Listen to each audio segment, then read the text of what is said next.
На 9 мај во Македонската опера и балет ќе биде отворено 54-тото издание на мајските оперски вечери, настан кој со децении представува еден од најважните културни столбови, односно столбови на културниот живот кај нас. За значењето на фестивалот, подготовките се разбира за предстојното издание.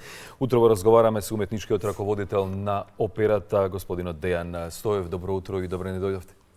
Добро утро и вам, добро утро и на гледачите на Македонската радио телевизија. До каде се подготовките? Готови ли сте мајските оперски вечери? При крај, да речеме дека е се готово, меѓутоа сега се оние репетиции завршни, каде што треба сето тоа да функционира безпрекорно. Што значи 54-тото издание на мајските оперски вечери, генерално за културата кај нас? Па најпрво значи една традиција. Значи 54-то издание, првите мајски оперски вечери се случиле во дамнешната 72 година со операта Цар Самуил. Така да сето тоа да се одржи и да се даде едно ново ниво со едни нови форми, малку посовремено, а сепак да се остане во традицијата е голема работа, така да ние се трудиме максимално тоа да го негуваме онака како што треба. Отварањето секогаш е еден спектакл на мајските оперски вечери. Новитет е што оваа година за прв пат ги отворате со двојна премиера. За кој дела станува збор? Така е. За прв пат тоа е таа новина што велиме, нели, секогаш да воведеме нешто ново, нешто поинтересно, па публиката ќе каже како тоа, дали ни успева или не. Оваа година за прв пат имаме двојно, значи две опери во една вечер. Тие две опери се Сестра Анџелика или Суор Анџелика и Џанис Кики. Тие две опери се од триптихот на Пучини. Третата опера во тој триптих е операта Плаштот, која што кај нас има идено во минатото, меѓутоа сега само овие две ги подготвуваме. И тоа значи многу повеќе организација, многу повеќе техничка поддршка, многу повеќе менаџирање, бидејќи сето она што се случува со една опера, вака е од два. Колку е предизвикувачко и одговорно во исто време да се задржи континуитетот, меѓутоа и квалитетот на фестивал од вакви размери? Да. Исклучително е тешко и одговорно. Тоа и претходно го говорев. Значи, после толку многу изданија, огромна одговорност е да се задржи претходното ниво. Мајските оперски вечери секогаш биле врвни, а сепак да понудиме и нешто поинакво и нешто поинтересно понатаму. Што е новитет освен двојната премиера за ово издание? Имате ли некој Нешто што може сега да се да се открие? издвои од? Па ова е голем новитет. Ние се трудиме да не ја премногу нарушуваме традицијата. Сепак да остане во оние традиционални рамки со мала промена. Така да ете, тоа е најголемата новина, што ќе имаме две опери во една вечер. Палењето на огнот е традиционално, имаме 7 опери во овој месец и еден балет. Каков ќе биде односот во однос на домашните уметници и странските? Мајските оперски вечери се традиционален интернационален фестивал. Тоа подразбира, значи, гостување на интернационални солисти кај нас. Поддршката секогаш е на нашите солисти, на нашиот оркестар, на нашиот хор, на нашите асистенти режисери, на нашите асистенти диригенти, на нашите хор мајстори, на нашата сценска техника. Значи, подлогата и темелот секогаш останува кај нас, а она што се вели кремот и она што се вели да се слушне нешто како изгледа можеби надвор од нашите рамки, тоа ќе го добиеме со гостувањето на тие интернационални солисти, кои што впрочем ги имаме од целиот свет. Так, ајде малку пак да се вратиме на фестивалскиот оган, кој веројатно е една од најголемите символики на мајските оперски вечери. Која е символиката и кој годинава ќе го запали? Да. Символиката на огнот е светлината на уметноста. Ете така, некако скратено да објаснам. Додека трае огнот, додека има оган, до тогаш да има и култура, до тогаш да има и уметност. Тоа е символиката на палењето на огнот, не е само нешто да се запали и така да изгледа почеток, да. атрактивно, туку има една длабока символика во сето тоа.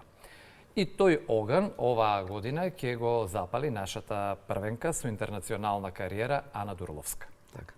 Во однос на публиката, секако дека најмногу таа прифаќа се што е новитет, меѓутоа и оценува како е сето подготвено за секое издание на Мајските оперски вечери. Меѓутоа, ај многу за домашната публика, колку имаат критериуми високи и очекувања домашните посетители и особено таа навика која што ја стикнале низ годините за квалитетот кој што го покажува овој фестивал, има ли интерес и во моментов за 54-тото издание?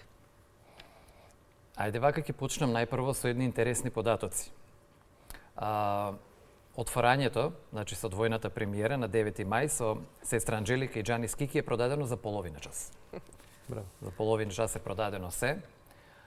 Балетот Лебедово езеро е продаден веќе и сите останати представи се веќе при крај.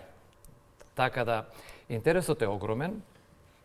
Ние имаме публика со истенчен вкус, кој што никако не би го пропуштиле овој фестивал, овие гости и овие интересни нови работи кои што ги носиме на сцената. Така да, имаме публика, бројна е и е со изграден вкус. И не може баш туку така се да им продадеме. Колку е предизвик организацијата на еден ваков престижен фестивал? Огромна. Предизвикот е голем. Поготово вакво отварање со волку многу учесници. Еве како податок, во истата вечер ќе имаме само солисти 30. Само за отварањето, само за тие две представи. Тука е секако хорот, оркестарот и сето друго, меѓутоа како учесници солисти во исто време ќе имаме 30 учесници кои што треба некаде да се сместат, кои што треба да ги обслужиме со сето тоа. Се што се случува зад сцената. И да им е пријатно и да бидеме добри домаќини, нели со нив. Меѓу другото тука се и нашите, меѓутоа сите тие наши се повторно ние се трудиме секогаш да бидеме добри домаќини. Така да и тие некако придонесуваат да се тука према гостите. Имаме ли промоција во регионот на Мајските оперски вечери, зборувам како публика, имаме ли заинтересирани и дали доаѓаат нагости практично да ги гледаат представите? Апсолутно, тука се барем оние што се најблиски нели околу нас, секогаш се јавуваат, секогаш резервираат карти и сакаат да присуствуваат бидејќи ние сме тука, нели најблиската конкуренција. Така.